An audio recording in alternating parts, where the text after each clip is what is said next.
Right, good evening. Thank you for joining us. I'm Faye D'Souza. We're just waiting for some more people to come in. We have a really important development to discuss, and I can't think of anything more important than what we're discussing this evening. Abhishek Chawla has just joined in. We're just waiting for a few more of our viewers to come in. Let me take you through the news development. Right? Now, these numbers came out a couple of days ago. And I wasn't able to bring you a conversation on it because I was a little unwell, but I wanted to discuss this because it's so important. Now, every year, ideally, there is the National Crimes Records Bureau data that comes out, which is basically data of all the crimes that have been registered in all the police stations across the country. It gives us a sense of the crime numbers. Now, they also include numbers of suicide. Now, we don't get these numbers ideally on time every year. Sometimes they get delayed, but we've just got the numbers of 2020. There's something terribly worrying in these numbers. Now, I have personally been tracking the numbers of farmer suicides that have taken place in our country for the last decade. It is a very distressing number. Some states worse than the others. The state of Maharashtra, for example, has terrible numbers when it comes to suicides among our farmers. The number for this year is 10,677, which is a terrible number. Even if you match it to previous years, it's been in the 10,600, 10,700, 10,300 sort of bracket for our country. What is worse, though, is the number of suicides or death by suicides among businessmen in the year 2020. That number has come in at 11,716. Now, of these, over 4,356 were what were called tradesmen. Now, tradesmen are people who are skilled workers who either have small shops or they work as artisans, they work as, they have a trade. They work as plumbers, they work as electricians, or they stitch, they do something that is of a specific skill. 4,266 were vendors, and the rest were accounted for in the category of other businesses. Now, this is how the NCRB breaks down these numbers. Now, compare these numbers to 2019, which is the previous year. Among the tradespeople, that number has gone up 49.9%. So it's gone up by 50%. And that's shocking. It was about 2,900. It is 4,356 in 2020. So we really must step back for a second and take a look at what's going on. The worst, 40% of these numbers of business people we lost in the last 1 year came from Karnataka, Maharashtra, and Tamil Nadu. Karnataka had the maximum number at 1,772. That's a massive jump of 103 from 2019. Now, there are two aspects to this conversation. There is the economic aspect. Obviously, because we know, and we've been discussing this threadbare on this particular platform, we know the stress and the impossible situation that our business community, especially small businesses, have been put through. And the other is the mental health aspect, and what that means for mental health, and the fact that we don't have the kind of support system that we would actually ideally should have in this country when people are expressing or going through distress. So just to take you through, you introduce our guests and our panel for this evening. Joining us this evening, Dr. Harish Shetty, who is a very respected psychologist, comes in with that mental health point of view. Professor Santosh Mehrotra is an economist. He, Raghunathan, convener of the Consortium of Indian Associations, brings in the businessman's point of view. And, Mr. Raghunathan's voice is important because he's been talking to us now talking to me now for nearly 3 years, talking about the fact that SMEs have been in terrible trouble, and it's only gotten worse with every passing year. So we actually have to look at this from 3 different points of view. One, from inside of business, what's going on.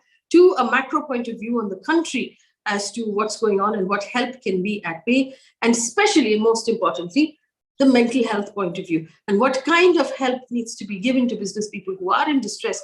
Because remember, every one of these deaths means an entire family that has lost its breadwinner, that has lost its loved one. It's also employees in business that is now destitute as well.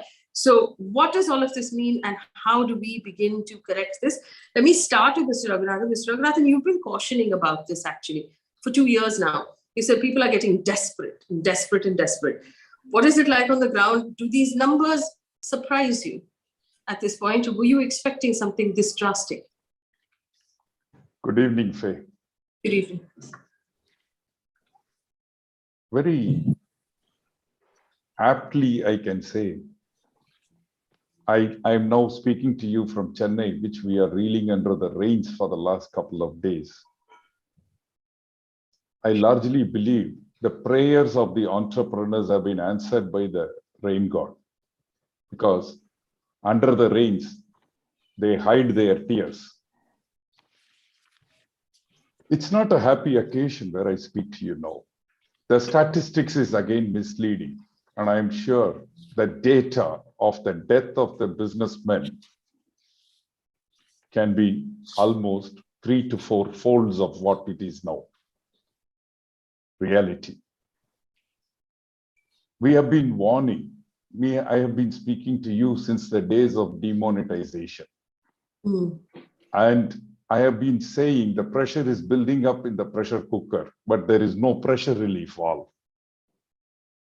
And what we exactly wanted to avoid, we are not able to avoid. We have become a passive witness to what is happening now.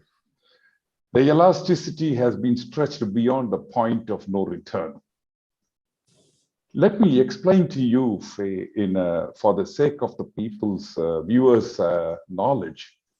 On one side, we are celebrating 5-year ceremony of demonetization, 4th year celebration of GST. Do we call them celebration or do we call them memorial dates? Think deeply. How a small-scale entrepreneur or a self-employed has been able to go through in his life this pressurized state of life. Every entrepreneur has got 2 families to look after. One, the family which he lives for 12 hours, and the other one is an extended family who are dependents of him, which is he lives for another 12 months, 12 hours. This pandemic has made them abandon both. He's not been able to look after the life of the people inside his house, nor the life of the people, welfare of the people dependent on them. I in no way advocate or justify the suicidal intents of the people. But I need to admit, if you are pushed to the wall, what will you do? Mr. Raghunathan, a specific question is there right now a piling up of debt on small businesses? Is that what is causing this distress? No, basically the point of view is there is an insecure feeling among the people. The entrepreneurs live for their self-esteem. They value their word. And the whole business has been evolved with their promises and the word of mouth. I take some money today with a promise that I'll return it by evening. I go and do my hard work. I turn around the money, return it back by evening. When my trust is gone, my life is gone. And today you see, I run around to get an order. Then I run around to get the raw material. Then I run around to meet the cost of the manpower. Then I run around in facing the bankers who are fleecing me with a balance. Then finally I run around by becoming a defaultee to the statutory payments. They all gave me 6 months of moratorium. But for me, it took me 18 months to even look at the life. How will I pay it back? Has the bankruptcy code failed you, Mr. No, the bankruptcy code does not help any of the micro entrepreneurs. It doesn't help at all. It only helps the bigger units. It only safeguards the people who can engage a lawyer, who can fight, who can go through the process, who have a holding capacity. It really doesn't help a couple of lakhs being outstanding with somebody, you don't get your money. You see the fact of gold loan auctions. Who takes the gold loan, Faye? The gold loans are taken by the people who rotate their money on a daily basis. Now, they are not able to see their end of the tunnel. There is no light. And we have not wiped their tears at all, nor even acknowledged them. What for we are there? We are there to at least see them that their problems are recognized. No, unfortunately, we have not even today recognized any of their problems. Let me explain to you. One side you have the disruptive technology is taking a boom. The traders are suffering because on one side, the companies are making, Flipkart is making a 7,000 crore loss, but their valuation is 1.2 lakhs crore. Mhm. So they are able to give a better price because they get their money from not from the profit of the operation, but from the valuation of the enterprise, which doesn't happen with a small and micro sector entrepreneurs. Here, if they don't work, they are finished. Then the second take, for example, the COVID uncertainty, the business loss, technology disruption, debt burden, monopoly of the big players, sudden disruption of e-commerce, lack of support from the government bodies, society problems, pressure, insolvency taboo, joint family, unable to even close the loans, unable to even wind up my company. And then the notices, then the draconian laws which are not allowing the honest businessman to survive. Where will he go? Okay, let me come back to you, Mr. Raghunathan. I just want to bring in Dr. Harish Shetty here. Dr. Shetty, unfortunately, also, when it comes to farmers, and this conversation happens year on year, when it comes down to businessmen, there is a conversation around the desperation, the economy that has failed them, the banks that have failed them, the process that has failed them. But we rarely talk about the lack of mental health assistance for people going through this kind of distress. It's almost non-existent in India. Do you think that if we put in adequate helplines, if we put in adequate assistance, that these numbers can be brought down, Dr. Shetty? In the sense, when there is stigma, you need a doorstep involvement at the doorstep. You can't wait for them to call helpline. Let me give you a metaphor or an analogy. Well, in Mumbai, the dynamic municipal commissioner had helplines for COVID beds in every ward. So this is the dynamism a bureaucracy can actually show. But this dynamism fails when it comes to mental health. If the same ward has the same number of helplines, things would be different. And if the issues are said, if you are desperate, if you are sad, if you are scared, you can call us. Or my family, I had a knock twice at my door by the MCGM asking for, is anybody having fever? So if this is the dynamism you show, going home to home, to checking for malaria in the past, to checking for dengue in the past, to checking for so many other things, why don't you check on mental health? And this is what I asked an executive health officer 15 years ago. He said, we don't talk about the rich, we only talk about malaria and dengue. He's no more. And this is the same sentence I asked an additional municipal commissioner in Bombay. I said, you have health workers who go home to home. Just add a component of mental health into their mission, which means mental health is not a rocket science. A lot of high-risk individuals can be identified. A lot of support groups can be built. In fact, I did one during the Harshad Mehta problem. During the Harshad Mehta issue, Faye, people would come and say, we lost so much in Shubham, in so many cases. And I was helpless, and they would ask me one question, Dr. Shetty, what is the use of coming to you? Will you give us any money? I said, I can't give you any money, and I don't know what to do about it. And I don't know any of your laws, as what Raghunath said beautifully. But I said, I can do one thing. I can get you all together. And when we got them together, what I learned was 5 things they need to learn. One is to say payable when able, I have no money. Break the shame and say, I have no money. And number 2 is seeing to it that you change your address from Malabar Hill to Mira Road, metaphorically. Number 3, what we learned is never always speak to calls of debtors, always pick up the phone, but pick up the phone in turns. Number 4, do not stop enjoying having small joys inside your family. And number 5, what is very important, start doing some work, not to pay, but keep your mind healthy. And I'll tell you this sort of a group activity where we just enhance the self-esteem without doing anything with the money. Because most of the people would call up and say, "Mujhe date batao, kabhi paise doge? Tell me the date." And I would say you can never tell the date at all, but you can always say payable and amenable. So building support systems by people who are involved in the advocacy of these groups, bringing mental health into these systems are extremely important. And lastly, India reputation is a big issue. India is a feudal country. As Raghunath beautifully said, the shame of insolvency. Used a beautiful phrase.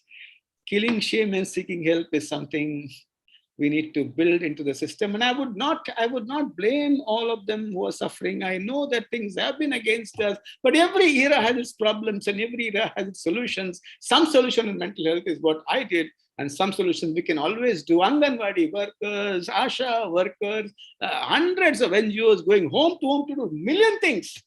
Bhai, aise kuch hota hai kya? And lastly, in a building, I had a call from a secretary saying that there is a couple who's not coming down from the building for 15 days. They've not come down. They don't sit on the sofa. And I said, Seema Ullangan kijiye. Cross the border. There's no need to wait. He said, no, it's their choice. I said, their choice, our choice is in the United States of America. We run because we meet people, we talk about people, we knock the doors, we press the bells without being asked for. And when they went to their homes, they found that the father had lost a lot of money, a lot of calls from people. And when they went, this couple was crying. They came down and they said, this is the problem. Those people did not probably help them with any money. Probably some would have helped them. But the point is, somebody was there to hear their story, and listening to those stories are as important as providing financial aid. Because when the mind, this brain, if it is shut and the charge goes down, you see darkness. Light the brain, you'll see more opportunities, probably more answers, more solutions. So support groups, bringing them together is the key, Faye. Dr. Shetty, I'm going to come back to you because we've talked about how to know if there's someone in your neighborhood, in your family who's going through distress. But I want to bring in Professor Mehrotra. Professor Mehrotra, again, we've talked about the distress that has been caused. And I just want you, if you could please help us understand these numbers. And I know that you've looked at government data now for decades and decades. You've been breaking down personally what the poverty numbers are in India, why these poverty numbers right now are much sharper than anyone really knows. But these sort of three brackets of business people as categorized by the NCRB, what kind of people are we talking about? Are we talking about our kirane ka dukan? Are these the guys who struggled the most during the lockdowns? Are we talking about plumbers and electricians? Are we talking about artisans, weavers, people who do embroidery? What kind of people are these? And what kind of families are we talking about here that they would have been supporting as well? Because now they've left behind 11,716 destitute families, Professor. Yeah. This is an unprecedented situation. Honestly, I've never looked at suicide data, and I'm glad that you're doing this show, so you deserve to be congratulated that you're forcing us to think about this really seriously. And there is no question about it that it is deeply distressing that the numbers of small businessmen, and I will come to that category to explain that in a minute, because while you've been talking, I've been looking at the NCRB report, so I've got a better sense of who are the ones who are most impacted. I mean, the fact that their numbers, small businessmen, business people, their numbers have exceeded that of farmers. So let's begin by understanding the economic status of those who committed suicides. And I'm not entirely surprised by what I'm seeing in the NCRB report, because what it is telling me is that in 2020, 63% of these suicide victims had an annual income of less than 1 lakh. Less than 1 lakh. And another 32% of suicide victims had an annual income of 1 to 5 lakhs. This is, I think, the whole story. This is the whole story. This is a comparable situation to those who are farmers, because this is the kind of annual income that you expect for farmers. There is a second statistic that I'm seeing here, which is that the majority of those who have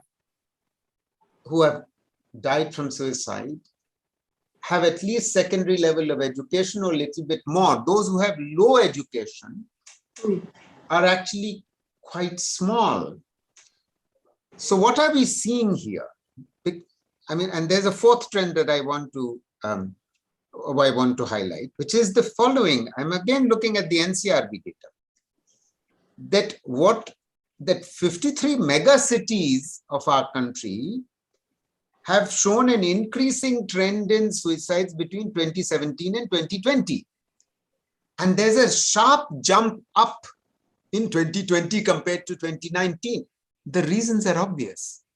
The collapse of the economy, the collapse of the businesses, the collapse of jobs, of livelihoods, of incomes.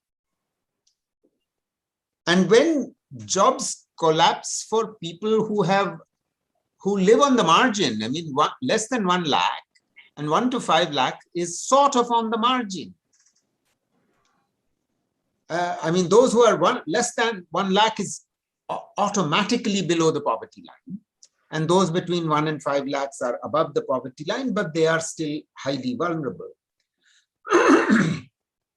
So, in other words, this statistic that I'm glad you've so rightly highlighted of these people exceeding the number of farmer suicides shows automatically the relationship to this economic collapse that happened in 2020, for which they are not responsible. No one explains this. And I'm so deeply in sympathy with Dr. Harish Shetty and Raghu on this, that there aren't enough people, unlike the municipal commissioner of Mumbai during COVID second wave, there aren't enough people who are thinking that these people need hand-holding. Yeah. And whose job is it? It's the state's job, this hand-holding. Yes, NGOs can do it. But even NGOs consist of ordinary people like you and I. It's in the last analysis, state's job. Particularly, we don't want this to be repeated in 2021. The second wave is over. COVID is becoming endemic. Is the state taking cognizance of this even today? Raghu told us gold loan auctions. Now, these small fries, these small business people are the ones who are unable to take a loan any longer because they've exhausted their friends and family, and their friends and family themselves are exhausted of funds. So they mortgage their gold. Now, obviously, these are also people who are then losing businesses and therefore having their gold loans auctioned. This is a catastrophe. If a gold loan is auctioned, that means you have reached a catastrophic situation. That the one asset that you had, Yes, you are now giving that away. So honestly, the overall image that emerges from these numbers and the very the very telling stories of both Raghu and Dr. Shetty is that there is a job to be done at the local government level. This is if it is something that is particularly besetting megacities, we know, at least in our country, while small city local governments are not, either don't have the capacity, nor do they have the funds, but megacity local bodies do. They do. So I would say to Raghu, reach out to the municipal commissioner in Chennai. Let's do something about this. You should do it, Faye, I'm saying. Let's sort of mobilize. How we mobilize, we can think about it, but this is required, because otherwise you see, the situation is not going to be any better in 2021. And so I'm foreseeing already, 2020 has already happened. Small businesses are dying all around us. While the government is, the central government, let us forget about it. We are not expecting any help from them any longer, because if they had to do something by now, they should have done something. The only hope is that from state governments, and possibly state governments working with local governments. So these are numbers that need to come out. I think that's all I can say. I'm actually in some ways rendered speechless by what I'm reading and seeing now. That's true. Just bringing in the other guests as well, Mr. Raghunathan. I'm sorry I have to ask you this again, because I ask you this often enough. But going by what the professor is telling us, things are not getting any better. They're likely to be more desperate. We have our government constantly telling us that they're preparing loans. And this happens also, by the way, when we talk about farmers. We talk about farmers who commit suicide. Obviously, there is a mental health aspect to it, but the solution is loan maafi. We will just forgive all the loans, and that should be the solution to the problem. That's obviously not the solution to the problem, because it has not brought down the number of farmers we lose year after year. Have none of the solutions offered by government worked? Mr. Raghunathan, do you expect this distress to continue in 2021? Are we likely to see the same numbers or worse numbers, in your opinion? Faye, I will take on to an analogy. The small businessmen were pushed from the aeroplane with a parachute. For some of them, or most of them, the parachute bag never opened. For some of them which it opened, the parachute had torn and did not save their life. For those it opened, it saved few.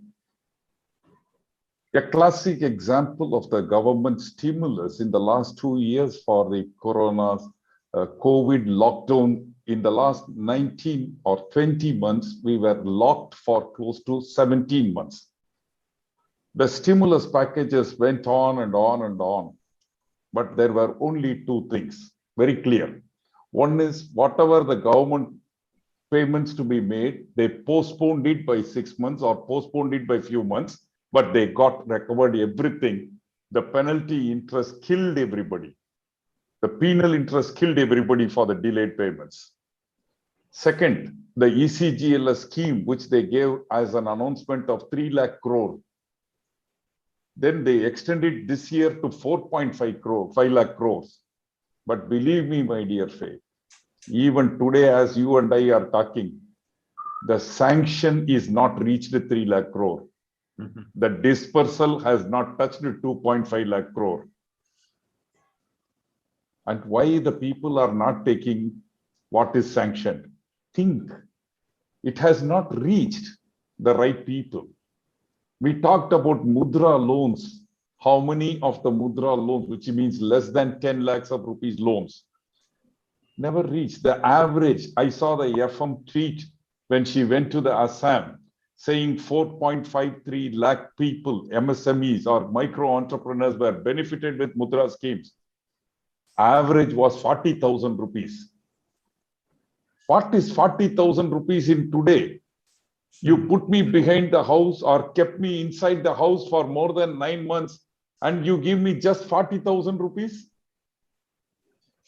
You read in your opening remarks about the hand holding. You don't need to hold my hand. You don't need to recognize my problems. You don't need to do anything. At least save me from the penalties. Save me from the draconian laws of punishing me. Save me from being called as a willful defaulter. I am not a willful defaulter. You have made the honest people cry inside their heart with blood and end their life as what we see. For 4,000 crore, coffee day, owner died, committed suicide. For 4,000 rupees today, people are committing suicide. Online rummies are killing. Loans are coming. You and I saw the scam of the online loans being given and then fleeced. Now the bad bank is created. What is bad bank? I don't understand. You call the bad people's bank? What is bad bank? It should have been actually a good bank. We have not attended any revival policy. We only attended recovery policy. When the ship is sinking, we were trying to run away with the loot and scoot. We did not want to save. There are people who worked for 20 years, day and night, earned and gave it to the government as a tax. Today, when they are abandoned, there is no way the person who earned from me is seen. Where is a humanity touch? Where is a human touch? Are we celebrating GDP growth at the mercy of what?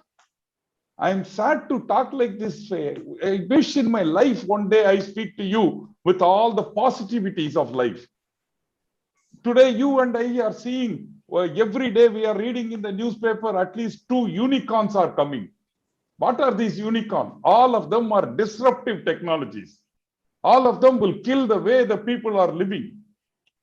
All of them are going to kill multiple lakhs of traders and business people community. Take the automobile sector. The EV vehicles boosting killed the regular automobile manufacturer. Look at the petrol cost. Look at the diesel cost. Look at the gas prices. I am not able to make the ends meet. My income has reduced. My expenses has increased. The widening gap is killing me. Now it will kill me. I have seen people, you know why I talk like this, Faye? I have seen people coming to me and saying, sir, I wish I had died in the corona. How will you feel? Tell me, yes, 30-year-old boy coming and telling you, whispering to you when I tell him, I'm so happy, boy, you recovered from the COVID. He said, don't feel so, sir. I wish I'm gone. I'm now suffering much worse. I see entrepreneur coming and telling me, last year he was running a canteen contract in an IT building 2 years back. And he had bought a car which he would not have imagined in his life. Here he is coming to me and saying, can you give me money for my daughter's education? Right. So, Mr. Raghunathan, just 1 second. Let me just bring in the doctor. Bring in Dr. Shetty on this point. Dr. Shetty, the straight point that I want to ask you is, for those of us who have business people in our lives, who know of people who are in distress, what are the telltale signs that we should be looking for, and who should we be asking for help if we see these signs? Absolutely. I think people avoid others and avoid their close family members. They close their WhatsApp groups. They refuse to wish on Diwali. They don't appear in public functions, and they isolate themselves. So that's one of the first signs which are very important. Those are very bitter, very angry, and talk about hurting somebody or hurting themselves. Those who fold their hands and talk to their debtors with absolute poor self-esteem and helplessness. Those who blame themselves for what has happened. And they said, COVID has attacked everybody, but I think I'm responsible for the health of everybody in my family. I'm a useless person. I'm a hopeless person. Those who are involved in activities which could be harming themselves, a lot of alcohol, a lot of substance, driving the car very recklessly, suddenly wanting to sell everything they have impulsively and selling it at a very low cost, crying intensively, not sleeping at all, being alone, locked in the room. Even if there's any change in behavior, we need to do a mental health checkup. But what is very important of what Raghunathan and Santosh said is they also need to see that there are positive stories among those who have lost all their money. In my building, which is a middle-class apartment, there were 3 boys who lost their jobs. And they had to leave the place because they could not pay the rent. But they started selling something door to door without any shame. People asked them, I mean, your visiting card, they said, no problem, this is what I'm going to sell. So what is also important is we can mourn, we can bemoan, but also look at other sides of the story where people are converting opportunities or painful moments into opportunities and reinventing themselves, irrespective of what the government does and what the state does. These are the stories also that need to be told by my friends and others. But at the same time, all financial institutions, all institutions which focus on empowerment of the human being, all institutions which provide help, provide assistance, should also open their doors to certain mental health skills which can be used to light the brain in the absence of a penny in the pocket. That I think is also as important. Very powerful, and we're going to try and reproduce that soundbite on Twitter and on Instagram and try and reach as many people as possible. Remember, if you find someone around you who is in distress, please ask for help. Do not try to solve the situation on your own. Don't tell the person, come, let's watch a movie, you're going to feel better. That is not how you solve the problem. You have to reach out to a professional. In the description of this particular video, we are going to put a list of numbers that you can call. If you have someone around you who's in distress, or if you yourself are in distress, please ask for help. Please reach out. It could be the difference between life and death, and all of the people who will suffer because of it. Professor Mehrotra, you did say that the solution, the mental health solution, needs to come from the local city level, the city municipal corporation level, house to house, door to door, ward to ward. But the economic solution, Professor Mehrotra, also needs to come, and it has not. These two things have to go hand in hand. What is the solution? Well, the first thing, absolutely the first thing, is that there was an RBI committee which had recommended quite some time back, at least 2 or 3 years back, that MSME, you see, government makes a lot of procurement every year. Lakhs of crores, and some part of it is supposed to come, 25% of it is supposed to come from MSMEs. Now that 25% quota is actually rarely fulfilled, and Raghu will probably bear me out. This needs to be mandatory and it has to be fulfilled. So in other words, it should be the job of state governments to ensure that when procurement is happening, that the MSMEs are actually being given those orders. First thing. But it goes beyond that. You will recall a year ago when these Atmanirbhar packages were being announced, and I'm sure Raghu will talk about this.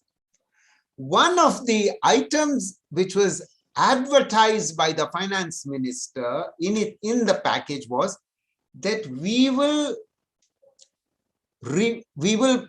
pay to all companies to which we owe money as soon as possible. This amount was a very large amount. I don't recall exactly, maybe Raghu remembers. That the government already owes on procured products and services, which the government was not paying, had not paid on.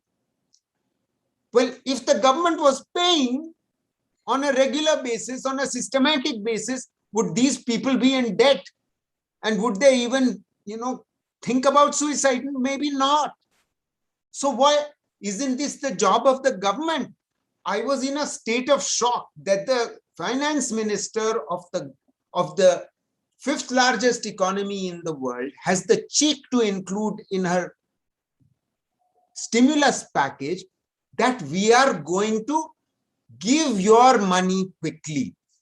Arey, what the hell were you doing till now? It's our money in the first place. This is one that was not cheeky enough. The next dimension of the cheek was, very often you and I are owed on our personal income tax refunds. That was also added to the 20 lakh crore package. Faye. Not only what was owed to the MSMEs, but this was also added. I mean, it was such a shameless act, that inclusion, that it led to the chief of bureau of the London Financial Times tweet about it, that here is your money, which the finance minister has the audacity to tell us, we are going to give it back to you quickly. Give us a break. Give us what we deserve. In any case, we've given you the products, give us our money. We've given you the tax, return us our money. For God's sake, the government needs to get its act together. We need to begin to become a civilized country.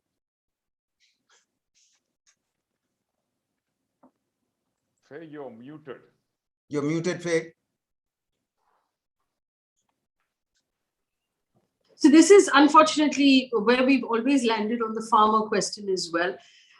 It gets written down to desperation. It gets written down to a money situation, a family situation, to embarrassment within society. But at the end of the day, these lives are a responsibility of society in general.